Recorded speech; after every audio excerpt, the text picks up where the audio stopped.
Hello everyone, कैसे हो? आयो आशा करते हैं आप लोग अच्छे होंगे, मस्त होंगे, स्वस्थ होंगे। फिर से एक बार स्वागत है आपका अपने चैनल KBS कोचिंग चैनल में। अगर पहली बार आए हो तो लाइक से कमेंट कर लेना, ताकि मैं आपको डेली लाइव क्लास में स्वागत करते हैं। पढ़ने वाले हैं क्लास 10th ज्योग्राफी चैप्टर 1 के क बोलो या ए बोलो। प्राकृतिक संसाधन। क्या पढ़ने वाले? प्राकृतिक संसाधन। तो पहला प्रश्न है, पंजाब में भूमि निम्नीकरण का मुख्य कारण है। क्या है? वनोन्मूलन, गहन खेती, अति पशुचारण या अधिक सिंचाई। तो वनोन्मूलन A is the right answer.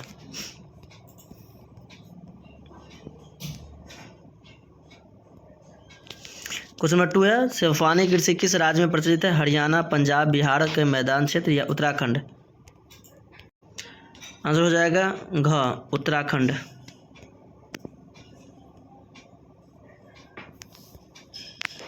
मरुस्थलीय मृदा का विस्तार निम्न में से कहाँ है? उत्तर प्रदेश, राजस्थान, कर्नाटक, महाराष्ट्र। आंसर हो जाएगा राजस्थान। Very good, Rajasthan. वही जनसंख्या में सबसे बड़ी राज्य उत्तर प्रदेश और क्षेत्रफल में सबसे बड़ी राज्य राजस्थान।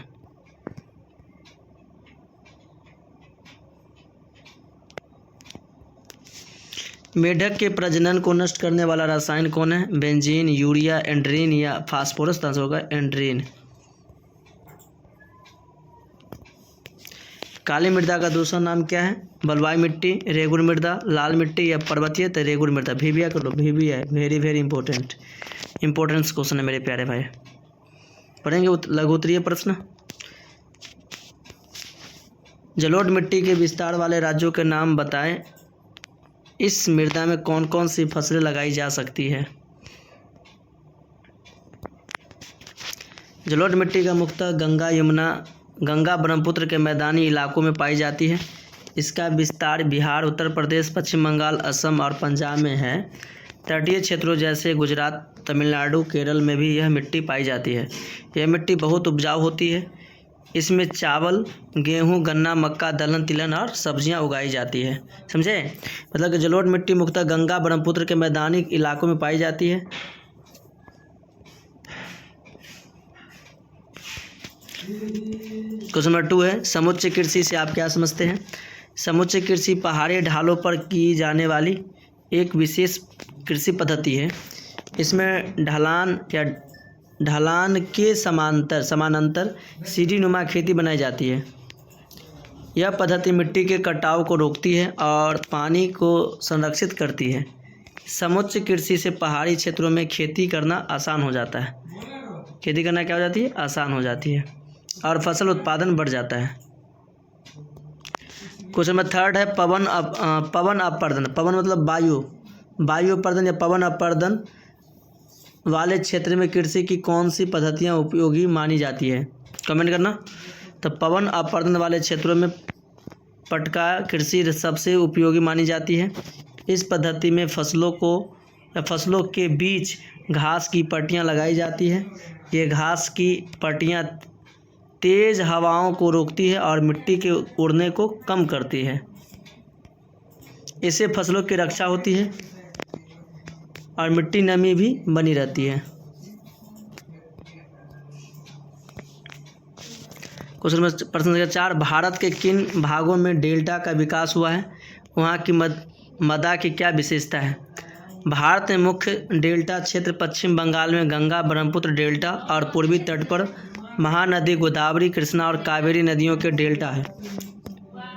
इन क्षेत्रों में जलोढ़ मिट्टी पाई जाती है। यह मिट्टी बालू, गाद और मिट्टी के मिश्रण से बनती है। इसका रंग हल्के भूरे से गहरे भूरे तक होता है। यह मिट्टी बहुत उपजाऊ होती है और इसमें चावल की खेती मुख्य रूप से की जाती है। किसकी खेती की जाती है? चावल की कृषि मुख्य रूप से की जाती है।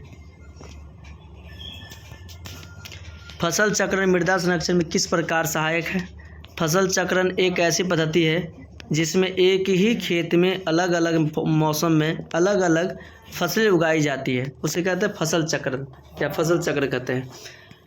फसल चक्रण एक ऐसी पद्धति है जिसमें एक ही खेत में अलग अलग मौसम में अलग अलग फसलें उगाई जाती है। इसमें अक्सर 2 अनाज फसलों के बीच एक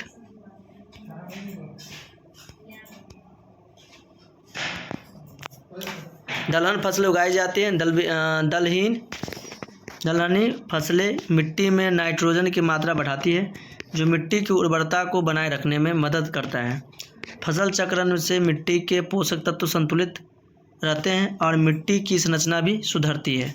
मतलब जब फसल बदल बदल को लगाएंगे तो मिट्टी का क्या होगा, पोषक तत्व का जो होती है वो अलग अलग बचती है, और जिसके कारण क्या हो पाती है, वो मतलब फसल का उत्पादन वृद्धि बढ़ जाती है। राइट, चलिए बढ़ते हैं दीर्घ उत्तरीय प्रश्न की ओर।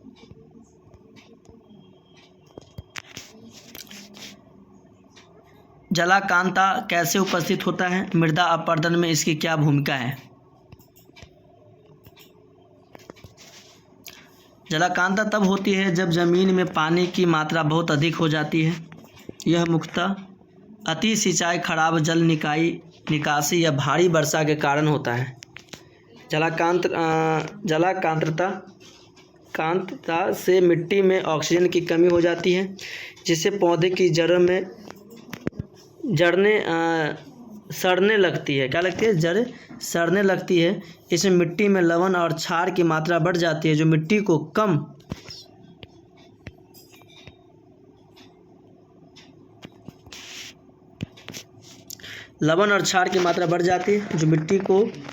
कम उपजाऊ बनाता है।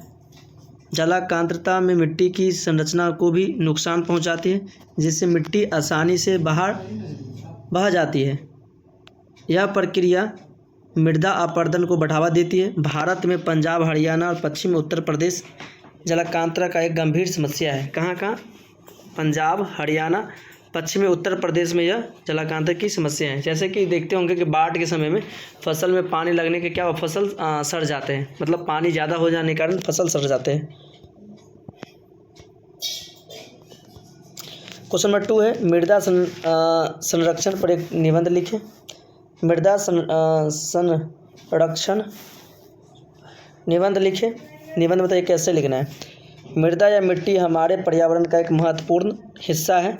यह पौधों को बढ़ाने के लिए जगह देती है और कई जीवों का घर है। अच्छी मिट्टी से अच्छी फसल होती है, जो हमारे देश की अर्थव्यवस्था के लिए महत्वपूर्ण है। लेकिन मिट्टी को बनाने में बहुत समस्या लगता है।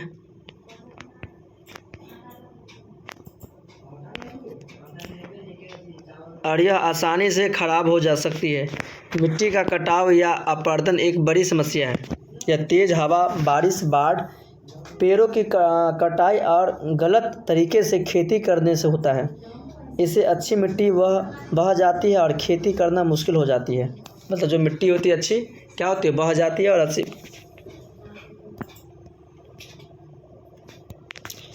मिट्टी को बचाने के लिए कई तरीके हैं। पेड़ लगाना। पेड़ मिट्टी को अपनी जगह पर रखते हैं और उसे बहने से रोकते हैं। फसल चक्र के हर बार अलग अलग फसल उगाने से मिट्टी स्वस्थ बनी रहती है। मतलब एक ही रंग का मिट्टी से अगर फसल उगाते हो तो क्या होगा, तकलीफ हो जाएगा। अलग अलग प्रकार के बनाएंगे जिससे क्या होगा, बेहतर हो सकता है। तो देखने वाले हैं पॉइंट नंबर 4, कम रासायनिक खाद का उपयोग, इसके बजाय जैविक खाद का उपयोग करना चाहिए।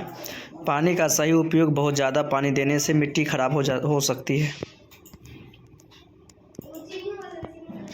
प्रश्न संख्या 3, भारत में अत्यधिक पशुधन होने के बावजूद भारतीय अर्थव्यवस्था में इसका योगदान लगभग नगण्य है, मतलब कम है। स्पष्ट करें। मतलब भारत में अत्यधिक पशुधन है के बावजूद भारतीय अर्थव्यवस्था में इसका योगदान लगभग नगण्य है, बहुत कम है। स्पष्ट करना है आपको। आंसर है भारत में बहुत सारे पशु हैं, लेकिन वे देश की अर्थव्यवस्था में ज़्यादा मदद नहीं कर पाते हैं। इसके कई कारण हैं।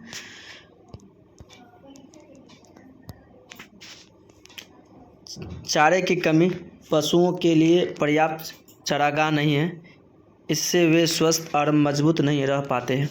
अच्छी नस्ल की कमी, ज़्यादातर पशु अच्छी नस्ल के नहीं हैं, इसलिए वे ज़्यादा दूध या मांस नहीं दे पाते। आधुनिक तरीकों का कम उपयोग, पशुपालन में नए और बेहतर तरीके कम इस्तेमाल होते हैं। पूंजी की कमी, पशुपालकों के पास अच्छे पशु खरीदने या उनकी देखभाल करने के लिए पर्याप्त पैसे नहीं होते। जनसंख्या का दबाव, बढ़ती आबादी के कारण पशुओं के लिए जगह कम होती है। तो thank you, best of luck, bye bye, tata. अगर आप मेरी बातें समझ पा रहे होंगे तो लाइक शेयर कमेंट कर लेना, ताकि मैं आपको डेली लाइव क्लास में स्वागत करते हैं। ओके बाय, मिलते हैं नेक्स्ट वीडियो के साथ।